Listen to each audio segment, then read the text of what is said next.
এই অধ্যায়ে মোয়াব সম্পর্কে আলোচনা করা হয়েছে, যিনি লোটের পুত্র এবং তার মেয়ে, তার বড় মেয়ে এবং প্রথম মেয়ে। তাই এটি তাকে একটি অজাচারী সম্পর্কের ফলাফল করে তোলে।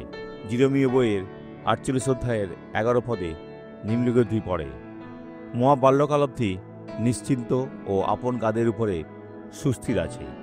পাত্র হইতে অন্য পাত্রে ঢালা হয় নাই, সে নির্বাসার্থে প্রস্থান করে নাই। এই জন্য তাহার রস তাহার মধ্যে রহিয়াছে ও তাহার স্বাদ বিকৃত হয় নাই। মানুষকে শাস্তি দেওয়ার জন্য ঈশ্বরের বিভিন্ন উপায় আছে। তাঁর একজন বিশ্বস্ত ও নম্র দাস হন এবং তিনি আপনাকে শাস্তি দেবেন না, বরং আপনাকে উন্নত করবেন। আসুন প্রার্থনা করি। পিতা, আমি এখন এই ব্যক্তির জন্য প্রার্থনা করছি, যার তোমার সাহায্যের প্রয়োজন। প্রভু, আমি তাদের পক্ষে মধ্যস্থতা করছি এবং আমি সমস্ত মন্দকে তিরস্কার করি যিশুর নামে।